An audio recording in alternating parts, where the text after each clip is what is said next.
Hi, I'm Tara Welty. I'm the editor-in-chief of Scholastic Instructor Magazine, and I'm very excited to tell you that we're changing the name to Scholastic Teacher. Instructor launched 124 years ago in 1891. It was originally called the Normal Instructor, which is a pretty funny name, but normal schools were actually what teachers' colleges were called. And Frederick Owen of New York was a school headmaster, and he knew that in the rural areas there weren't as many teacher training programs, and so he wanted to launch a magazine that would serve as professional development for teachers whether they had training or not. So right from the start, Instructor became a place where teachers would share their best ideas with one another. Schools were very far apart. Everyone in the country mostly lived in rural areas, and you might be the only teacher in your area. And so teachers would write their best lesson ideas and they would send them to Mr. Owen, and he would publish them in the magazine.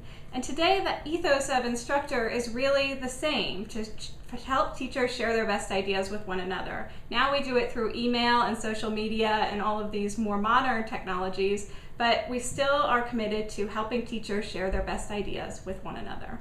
Instructor's name has changed a lot over the years. It was originally called the Normal Instructor, then it became the Normal Instructor and Primary Plans. For a while it was the Instructor, and for a very short time it was Instructor and Teacher. When Scholastic acquired the magazine in 1990, it launched simply as Instructor. And that was a good name for a number of years, but as we've been talking to teachers, we've realized that I never meet a teacher that calls herself an instructor.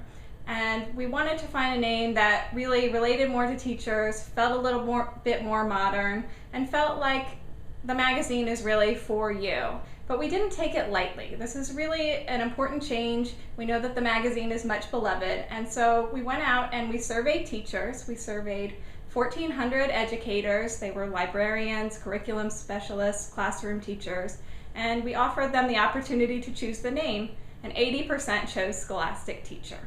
The first issue of Scholastic Teacher magazine is our fall 2015 issue, and we've got so much exciting content. I can't wait for you guys to see it. We have the history of Instructor from 1891 to today. We've got a great feature from the State Teachers of the Year in which they share their best lesson plans, and you don't want to miss that. They're so cool. We've got a story on crowdfunding, so if you need those resources for your classrooms and you just don't have the budget, we'll tell you how to score them. And we've got a great feature on Chromebooks. If you've got Chromebooks in your classroom, or you're getting them, or you're thinking about getting them, we'll really tell you how to make the most of that technology and really put it to good use in your classroom. It's really a great issue.